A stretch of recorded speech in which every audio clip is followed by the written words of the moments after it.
It wasn't the best phone, even during its time, but I have to admit, after using it for a couple of days, I really did miss this little device.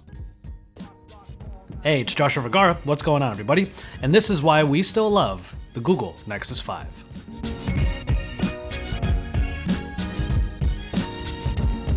Now, over at AndroidAuthority.com, Scott Gordon did an article saying why the Nexus 5 was still so fondly remembered even until today. And you should head on over to AndroidAuthority.com or use the link in the card or in the description down below to read that great article. But I wanted to take that and kind of use the Nexus 5 for a little bit. So I got Lon's units, which is actually still in pretty good condition, and I used it for the last few days, and I have to admit, I kind of missed it. Now, of course, the Nexus 5 is the successor to the Nexus 4, if you guys even remember that phone. It was one of the first phones that I ever reviewed, and it kind of signified a bit of a shift in the Nexus program. The Nexus 5 was supposed to be the way that Android KitKat in all of its vanilla glory was supposed to make it out to the masses. And it did a pretty good job of it, especially when you consider its $349 price point.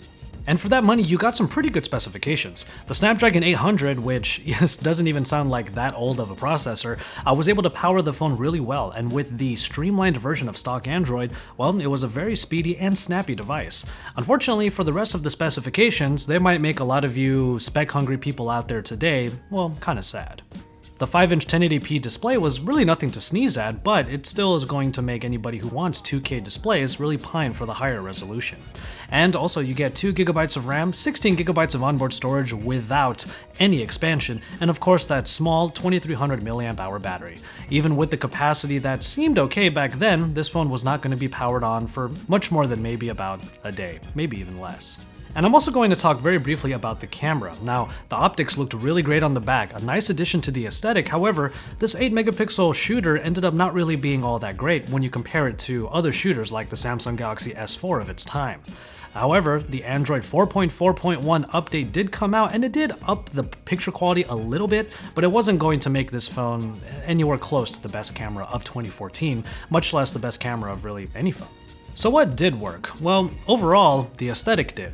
The Google Nexus logo right here was actually a really bold choice by Google and LG as they partnered up to make this phone, and it signified that the Nexus program was not only different from the rest, but it was also kind of here to stay. After all, we got this design aspect in pretty much every Nexus device that followed.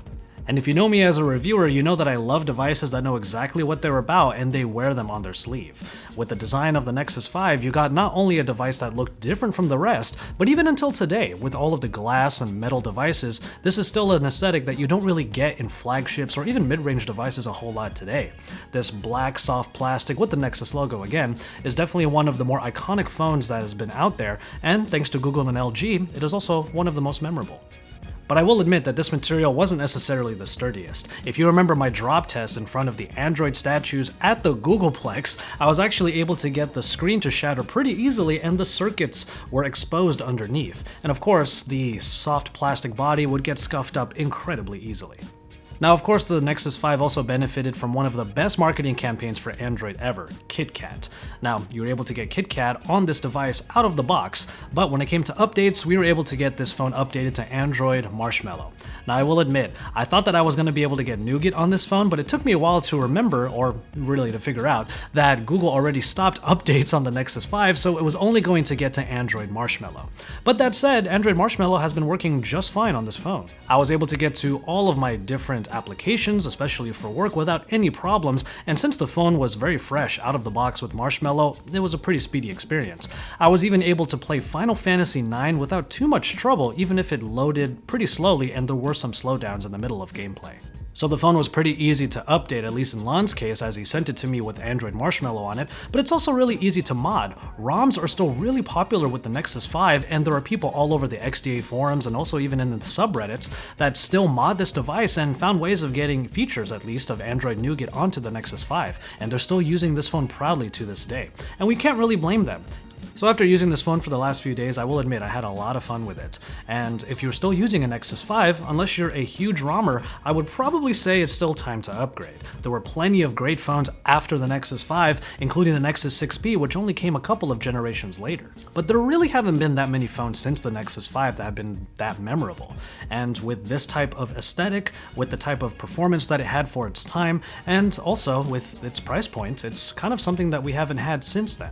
And that's why we still very fondly remember and in a way still really love the Nexus 5. I was very happy and kind of privileged, thank you Lon, to be able to use this phone for the last few days, and I might hold on to it for a little bit. I'll send it back to you a little bit later on, buddy. But until then, you can keep it tuned to Android Authority and watch our old coverage of the Nexus 5. We actually had a lot of it, including my drop test, my review, and you can even take a look at the color comparison, as there was a white version of this phone that actually did look pretty awesome. But you can head on over to AndroidAuthority.com for all of that coverage, look back in our YouTube channel to find that stuff, and then subscribe to the channel if you haven't already so you can keep up with the rest of all of our coverage. And remember to drop us some likes on this video, and again, subscribe to the channel if you haven't already, because we are your source for all things Android.